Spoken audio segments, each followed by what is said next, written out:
পৃথিৱীৰ সকলোতকৈ পাৱাৰফুল বস্তুটো হ'ল পইচা, হয়নে? কিন্তু মগজু নহয়। পৃথিৱীৰ সকলোতকৈ পাৱাৰফুল আৰু মূল্যৱান বস্তুটো হ'ল সময়। কাৰণ সময়ে মানুহক এক মুহূৰ্ততে কোটিপতি বনাই দিব পাৰে, নাইবা এক মুহূৰ্ততে ভিক্ষাৰীও কৰি দিব পাৰে। গতিকে সময়ে মানুহক কিদৰে আৰু কেতিয়া সলনি কৰি দিব তাক কোনেও কেতিয়াও ক'ব নোৱাৰে। সেইবাবে সময়ৰ মূল্য বুজিবাটো বহুত আৱশ্যকতা। আপুনি এইটো বুজি পোৱা উচিত যে আপুনি সময়ক কিনিব নোৱাৰে। আপুনি সময়ক কাৰোবাৰ পৰা খুজিব নোৱাৰে। আপুনি সময়ক ধৰি ৰাখিব নোৱাৰে।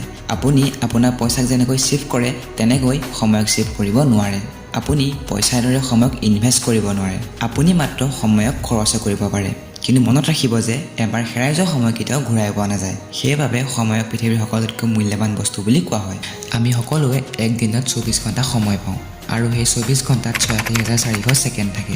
এতিয়া কথা এইটো যে সেই ৮৬,৪০০ ছেকেণ্ড সময়ক তুমি ইউজ কেনেদৰে কৰিছা।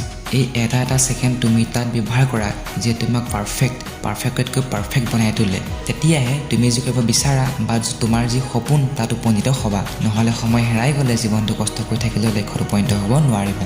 গতিকে সময় থাকোঁতেই সকলো সময়মতে ডিচিজন লৈ লোৱা। টাইম ৱেষ্ট নকৰিবা। যদি তুমি আজি সময়ক বৰবাদ কৰি আছা তেন্তে পাছত সময় তোমাক বৰবাদ কৰি দিব। সময়ৰ মূল্য বুজা বন্ধু। মানুহৰ সকলোতকৈ দুখ লগা সময় কোনটো জানেনে? যিটো সময়ত আমি অনুভৱ কৰোঁ যে যদি মই সময় থাকোঁতেই কৰিলোহেঁতেন। কিন্তু এটা কথা, যেতিয়া তুমি এনেদৰে ভাবি নিজৰ ওপৰত ৰিগ্ৰেট কৰি থাকিবা তেতিয়াও কিন্তু সময় পাৰ হৈ গৈ থাকিব। যাতে এই পাৰ হৈ যোৱা সময়ৰ কাৰণেও পিছত ৰিগ্ৰেট কৰিবলগীয়া নহয় এইটো কথা মনত ৰাখিবা।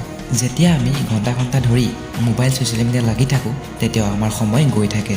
যেতিয়া আমি এলাহ কৰি শুই বহি থাকোঁ তেতিয়াও কিন্তু আমাৰ সময় গৈ থাকে।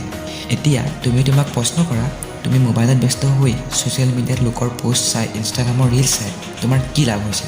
আনৰ ফটো ভিডিঅ' পোষ্ট চাই তুমি তোমাৰ মূল্যৱান সময় কিয় বৰবাদ কৰি আছা? যদি তুমি উত্তৰ পাইছা যে মোৰ লাভ হৈছে তেতিয়া তুমি তাত নিশ্চয় ব্যস্ত থাকা। মুঠতে যিটো কাম কৰি আছা তাৰ পৰা তোমাৰ লাভ হ'ব লাগে, তেতিয়া সময়ক সুব্যৱহাৰ কৰা হয়। কিন্তু যদি তুমি কেৱল মনোৰঞ্জনৰ বাবে সেই কাম কৰি আছা তেন্তে মনত ৰাখিবা তুমি সময়ক বৰবাদ কৰি আছা।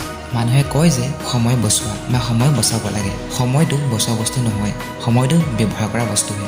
উদাহৰণস্বৰূপে যদি তোমাক কোনোবাই 10,000 টকা দিলে আৰু তোমাক কয় যে এইখিনি টকা ৰাতি 8টা বজাত নাইকিয়া হৈ যাব, এতিয়া তুমি খৰচ কৰা বা সাঁচি থোৱা সেইটো তোমাৰ কথা। তুমি কি কৰিবা এতিয়া? নিশ্চয় খৰচটো কৰিবা ন? কাৰণ ইমান বজাত এনেও নাইকিয়া হৈ যাব। যদি তাক ব্যৱহাৰ কৰা নাযায় তেতিয়া পইচাখিনি এনেই বৰবাদ হৈ যাব। ঠিক সেইদৰে সময়ৰ ক্ষেত্ৰতো একেই। সময় আমাৰ হাতত লিমিটেড সময়ৰ কাৰণে থাকে। 12টা বজাৰ লগে লগে সময় আকৌ আৰম্ভ হয় বা সময়ৰ ৰিষ্টাৰ্ট হয়। গতিকে আমি যিমান পাৰোঁ সিমান সময় নিজৰ ওপৰত ভাল কামত ব্যৱহাৰ কৰিব লাগে। মই আগতে কৈ আছোঁ এষাৰ কথা যাতে আমি নিজক পাৰফেক্টতকৈ পাৰফেক্ট বনাব পাৰোঁ। তুমি যদি ভাবি আছা সময় আহক এইটো কৰিম সেইটো কৰিম, কিয় ৰৈ আছা সময়ৰ কাৰণে? তুমি কিয় ৰৈ আছা সময়ৰ কাৰণে? কি তোমাৰ কাৰণে সময় ৰৈ আছে নেকি? যদি তোমাৰ কাৰণে সময় ৰৈ থকা নাই তেতিয়া তোমাৰ কি দৰকাৰ সময়ৰ কাৰণে ৰৈ থাকিব? যি কৰিব বিচাৰি আছা এতিয়াই কৰা। এইটোৱে উচিত সময়, এইটোৱে ৰাইট টাইম। মনত ৰাখিবা তুমি যদি সময়ৰ কাৰণে এনেকৈ ৰৈ থাকা তেন্তে সেই পাৰফেক্ট সময় কেতিয়াও নাহে। তুমি নিজে সময়ক পাৰফেক্ট বনাই ল'ব লাগিব। জীৱনত যদি তুমি নিজৰ সপোন সোনকালে সফল কৰি লোৱা তেন্তে তোমাৰ একো নাযায়। কিন্তু যদি তুমি দেৰি কৰা তেন্তে সেই ছাকচেছটো এনজয় কৰিবলৈ তুমি সময় নাপাবা। আমাৰ দেশৰ মানুহৰ আয়ুস প্ৰায় 70 বছৰ। এতিয়া তুমি চাই লোৱা তোমাৰ ওচৰত কিমান সময় আছে আৰু তোমাৰ সপোন পূৰাবলৈ কিমান টাইম লাগিব।